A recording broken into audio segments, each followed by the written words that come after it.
Hey guys, welcome to another shop update. This is a crate. The guy that gave it to me says, well, it's an aluminum crate. Do you want it? And I says, yeah, I want it. But he brought it up here on the forklift, and it's not aluminum, it's steel. What came in it is granite countertops, apparently. The guy is remodeling hotels, and he got this crate in. He's going to get another one in. But what I'm going to do with it is I think I'm going to separate it out. I'm not sure if I'm going to leave the plywood on there or not, or maybe put expanded metal on it. Separate it out into like a shelf for my drops and metals. When I cut and fabricate metals or stuff like that, it's a way of organizing it. I'm going to set it upright. So instead of being laying down there, would have shelves stand upright and would have shelves in it that I could put the metal into. But ironically, I mentioned the guy brought it with a forklift truck. Let me tell you a little story about the forklift truck. As you can see in a quick view of the shop, the forklift truck isn't here, which is not unusual because I do let other tenants of the building borrow the forklift for whatever. And that was the case. I let this guy, the guy that brought me this crate up, I let him borrow the forklift truck so that he could unload some tractor trailers and stuff like that. And he had a problem with one of his tenants, and one of his employees, and he fired him. Well, it turns out, and we don't know this is a fact, but we're pretty sure this employee had some guys break into this place where he was storing all of his products for the motel remodeling, and stole the forklift. So the forklift is gone, and I'm in the process right now of going down and meeting somebody to look at a forklift that's going to be going up for auction tomorrow. So see if we can get it back. That forklift truck did not belong to me. It belonged to the landlord of the building, and but I was just the keeper of it, let's say. It kind of resided in my shop, and I used it a lot, and whenever somebody needed to borrow it, they would just come up, grab it from me, and take it. But it's gone. And what I'll do is I made a little video. I didn't have any actual pictures of it, but I did have some video clips that had the forklift in it. So what I did is took a couple of those clips and condensed them down to just showing the forklift, and sent a video of it to the landlord so that he could send it to the police. But I'm going to put it in right after this, and it'll show the forklift. Anybody happens to see it on Craigslist, eBay, stuff like that, let me know right away. I'll bring you back again. There's going to be that clip. There's going to be some other things in here too, but I'll bring you back.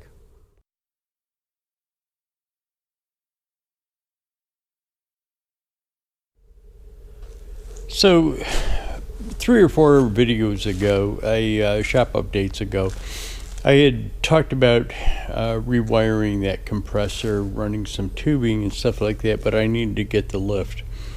Well, one of the things that I've talked about in the past is the lighting in here, and you'll see a fluorescent fixture up there. That one happens to have 4-foot bulbs in it, but there's some that were around here that have 8-foot bulbs in them.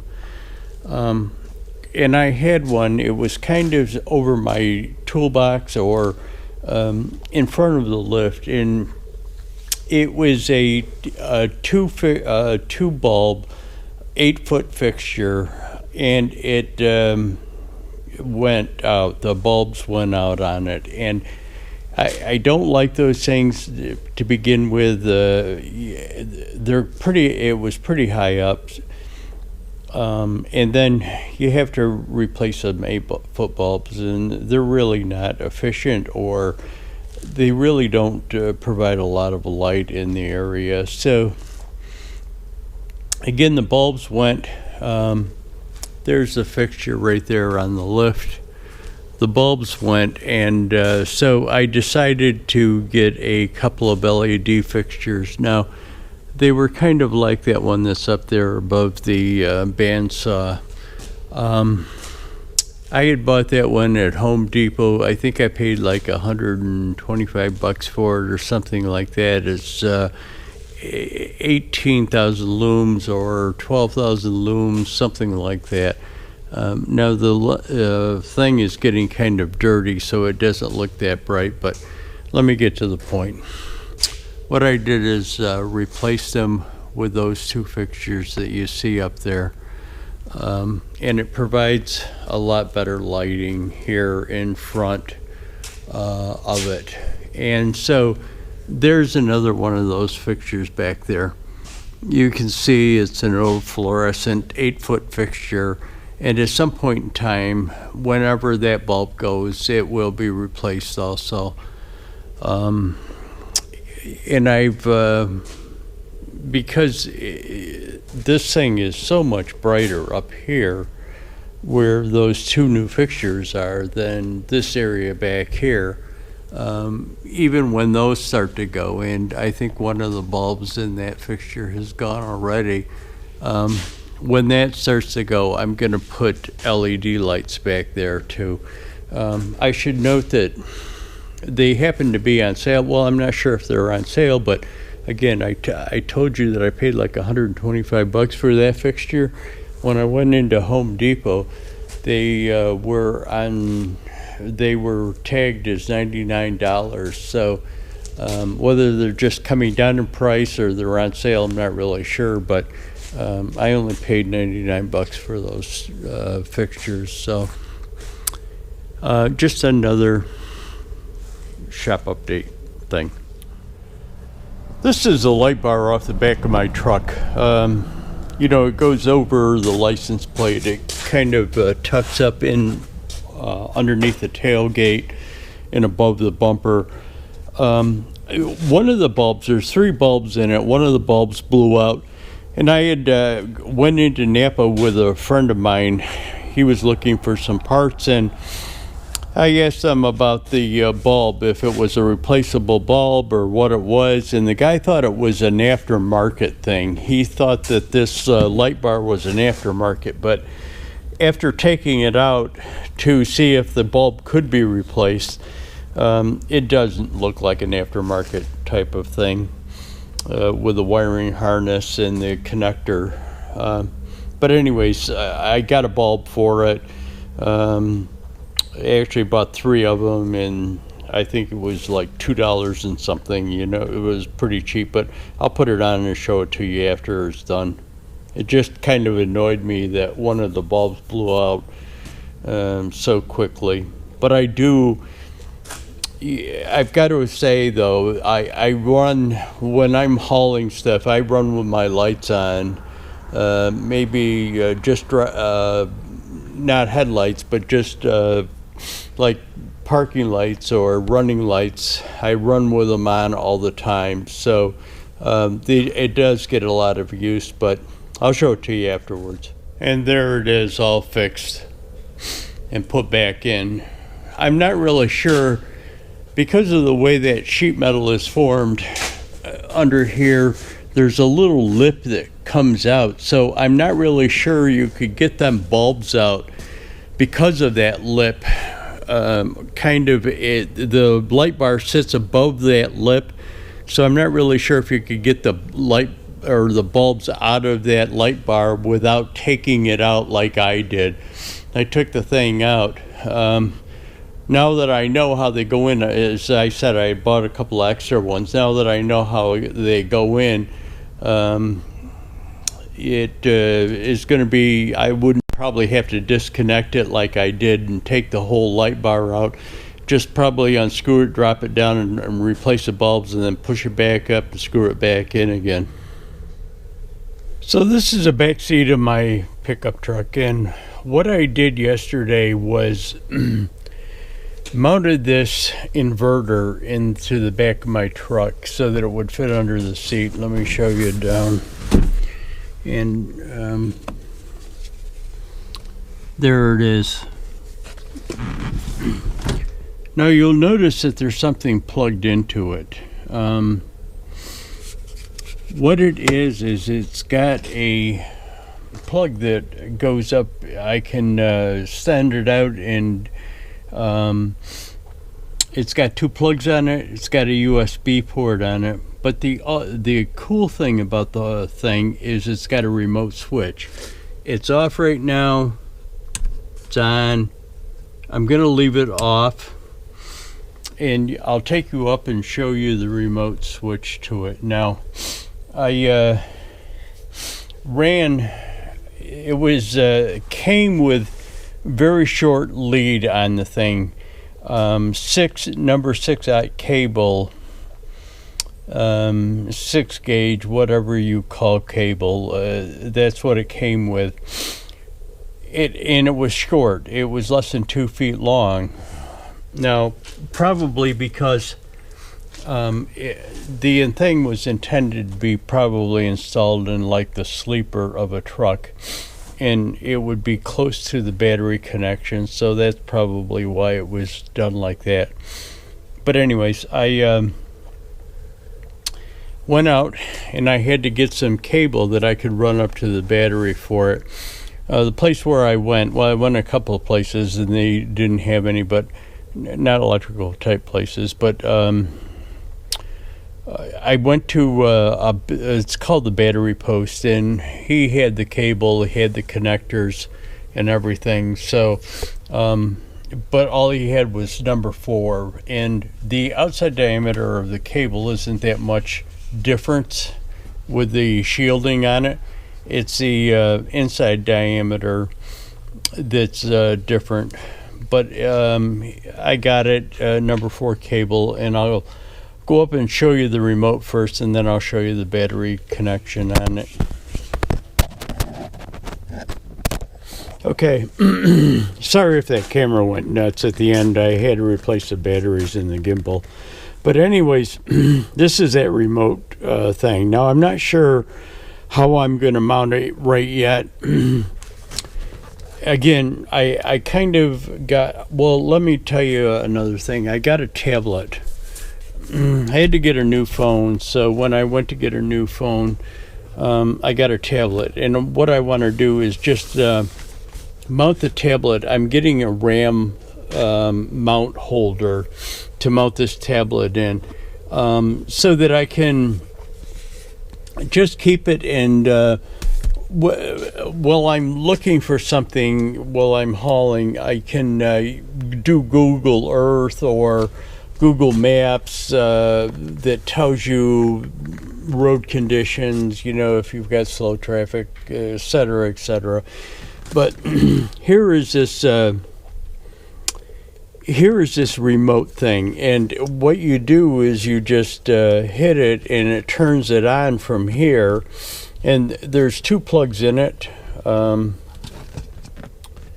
there's a USB port in it also. So the inverter is 1200 watts continuous power, or it has a 2400 watt surge on it. So like when you sometimes when you plug things in, you get like a draw. So let's say if it was something that you plugged in that was 500 watts, you might get a spike when you first plug it in of like 750 or something like that. So it's there to it's got a surge wattage on it, let's call it. So anyways, I haven't figured out how to mount this, and again, it's like an extension cord, but it's also got the remote cable that goes with it to feed so that you can turn it on and off from this remote location. I'm not really sure how to mount it. Again, I'm buying a RAM mount for the tablet, and hopefully this is another story, but I couldn't figure out on RAM's website, and RAM is a different manufacturer than Ram trucks. It just happens to be the same name.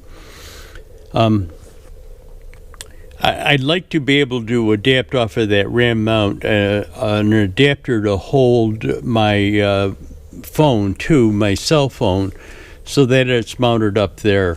Now whether I can mount this onto that RAM mount too somehow, I'm not really sure. I've got to kind of get the RAM mount first and figure out. I was kind of toying with the idea of making a little mounting bracket that comes off of the side to do this, but again, I'd like to get that RAM mount first and figure out where it is. Now let me shut you off, and I'll take you out and just show you the battery connection that I made for those cables that go back. So we're at the truck and passenger side battery. So this is the negative cable, and the positive cable is right there. I've got them on, again, hooked it up to the passenger side battery. There's dual batteries in there. So there's this battery and then driver side battery, but I hooked it up here because I'm starting to get a lot of stuff coming off of that driver's side battery. Now, one of the things that I've been thinking about doing is getting a winch for my trailer. But so if I do get a winch, it's best to have an auxiliary battery coming off of it to feed that winch, so when you're using it, and then you have a power like a charging line or something like that coming to the winch or battery, whether that winch battery is hooked up on the, usually hooked up on the trailer where the winch is going to go.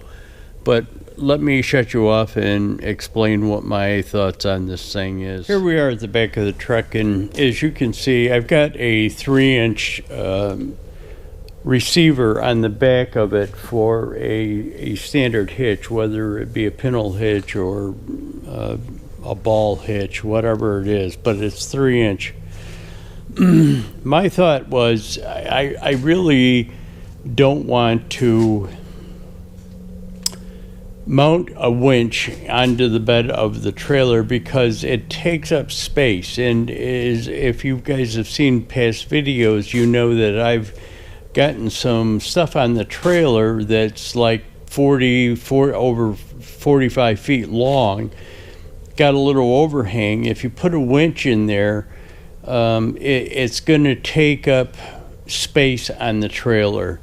So what my thought was is I was going to make a winch with have an adapter plate that would slide in there, get pinned into the trailer hitch, and then what it would do is, of course, the gooseneck comes over on the top here.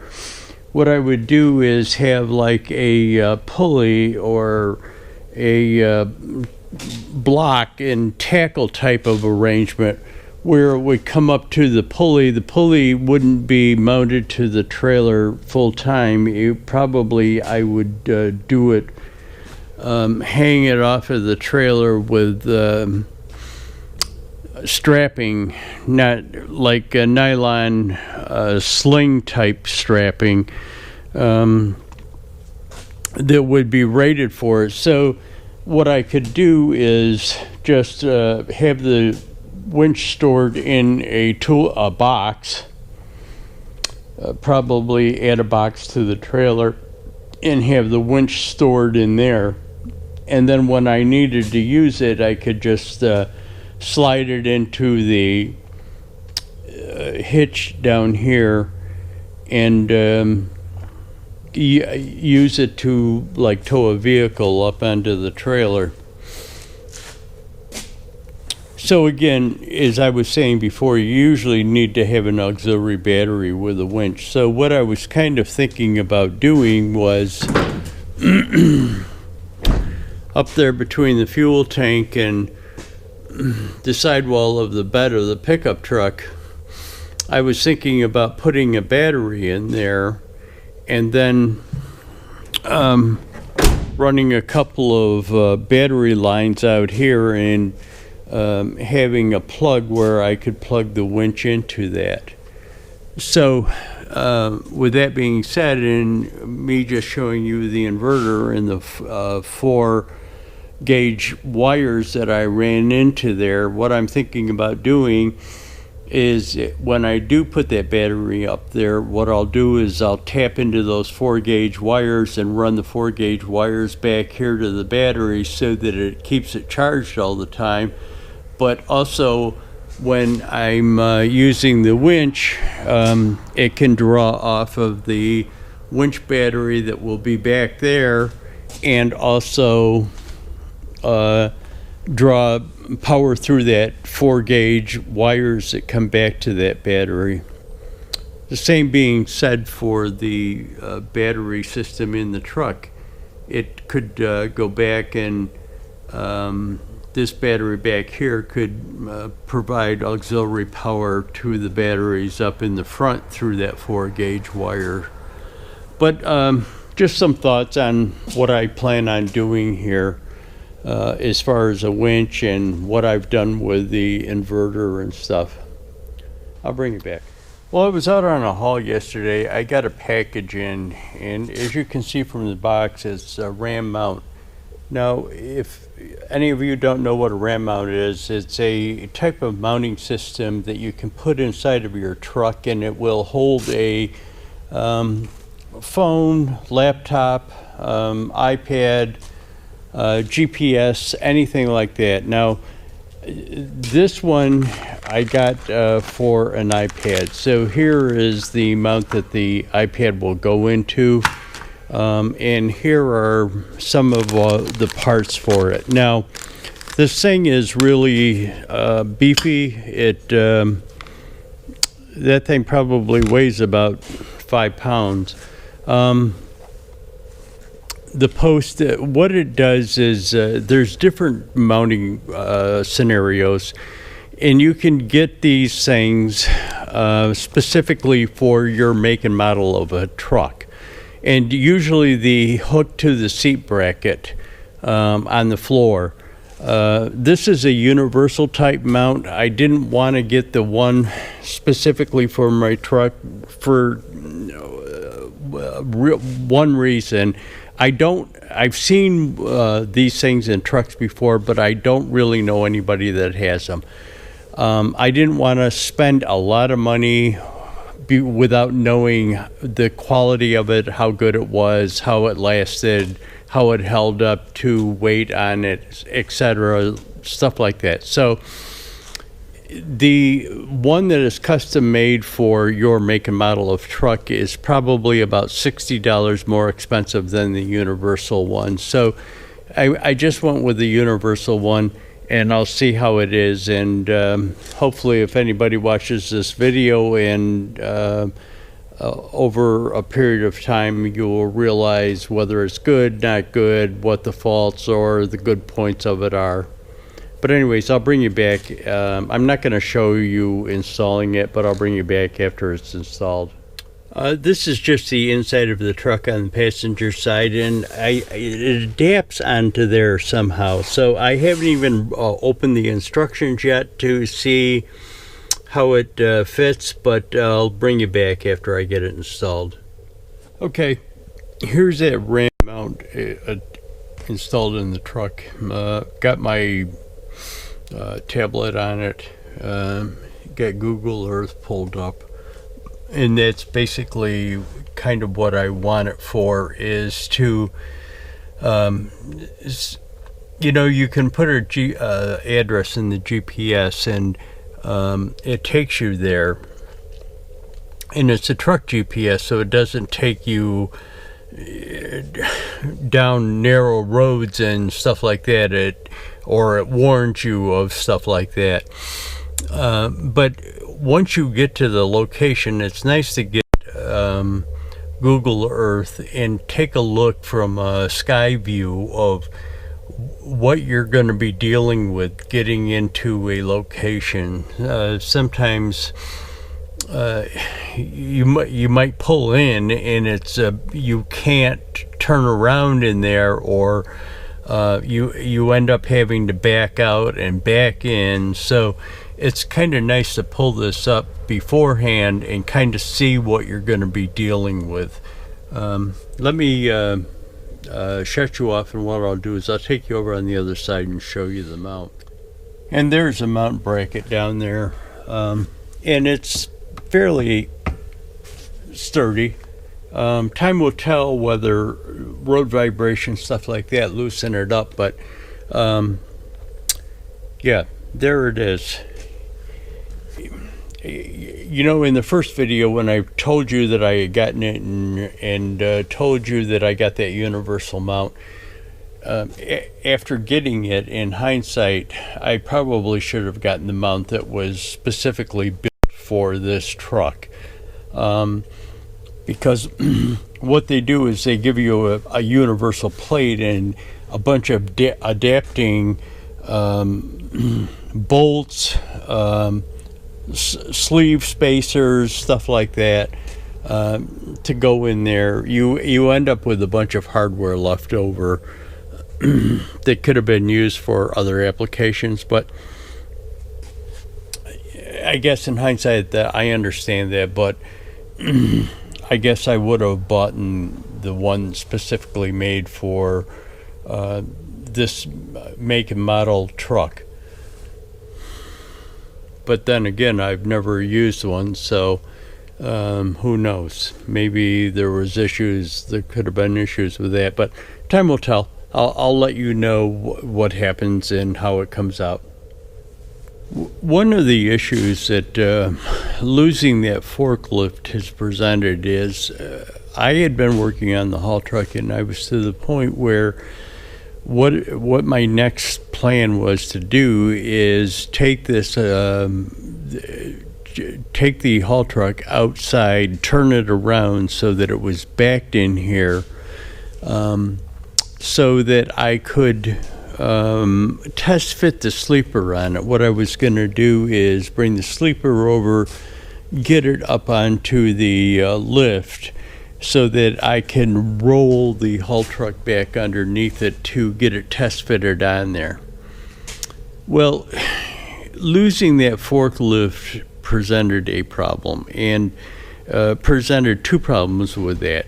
First of all, no, go ahead. Okay, I just got interrupted and filmed me because a friend of mine came in the shop. But anyways, what I was saying is that my plan for the haul truck was to take it outside, turn it around, and then bring the sleeper over to the lift so that I could get it up on the lift. And all of that was going to be done with a forklift.